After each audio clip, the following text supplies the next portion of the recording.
This video is in partnership with LaVivid Hair, and they are the ones that I do suggest and support. My opinion, I actually did wear a hair system. I did a little bit of an experiment. I did, meet more women, which was awesome. I did get a lot more attention. I felt very confident. This is life-changing to a lot of people. So if you are an individual who has longer hair on the sides, has longer hair in the back, and just really, really thin hair on top, you're tired of it, you just want something different, or you're the type of person who's gonna wear a haircut like this, which is like a full-on undercut, okay, which is a great haircut, and you wanna have this type of look, yes, it's gonna be very, very noticeable and obvious at first by a lot of people. From a male perspective, there's a lot of work that women get done. That's all I'm gonna say. So why can't we as men do the same thing and not be judged? You wanna look good, you wanna look fresh. This is definitely gonna be life-changing, okay? So the next thing I wanna talk about is the actual type of hair system you should be getting. My personal opinion, I tried the lace, I've tried the poly. The lace gives you a bit more breathability, and that's great for somebody who wants to use the tape, who doesn't wanna use the glue. There are ones that are a poly and lace base, which have a tendency to be a little more natural looking. That's acceptable because you do want that breathability. The most natural looking base, in my opinion, is the thin skin poly base, the polyurethane base. That's what this is. That's the one that I wore in the past just because it's the most natural looking I've ever seen.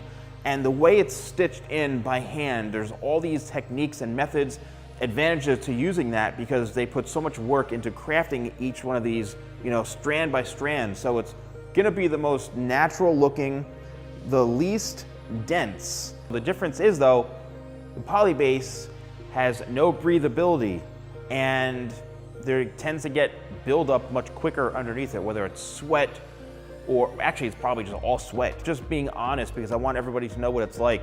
There are some quick fixes like using baking soda, mixing it with shampoo and a couple different things that really helps eliminate any sort of odor or body odor. Or, to me, I think it was like an hour and a half job to actually put it on my head each time because you have to remove it, wash your scalp, reapply it. I mean, it's a process. So you have to make sure you're gonna be committed to doing this. But the payoff is you look amazing if you have the right one for you.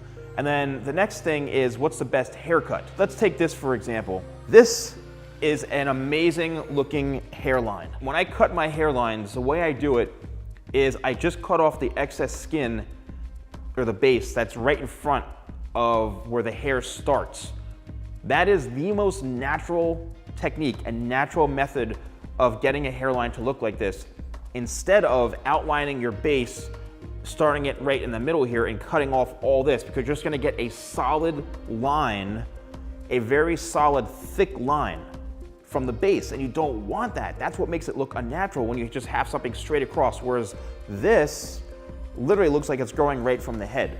And that's what I try to do, is to make it look as real and believable as possible. If you wanna wear an undercut, you want something pretty severe and trendy, you can wear something like this, no problem. If you wanna have the hair in the face, by all means, you wanna have a more surfer type of haircut, something a little bit longer. This is very, very edgy. Let the sides grow in a bit so it connects.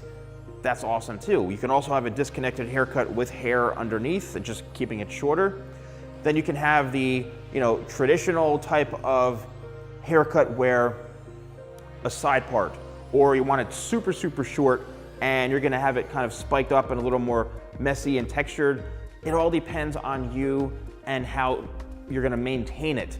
As far as the hairline and things like that, like I mentioned, there's the classic, you can do, 3 fingers, 4 fingers, wherever it looks the best, and you can do that by putting the system up or down before you actually apply it with the glue, just to see what looks best. It's something that, again, I do suggest to people if you are willing to put the work in, you find the right system and unit you like, you find the right person who can cut it, and then I think you'll have a great experience.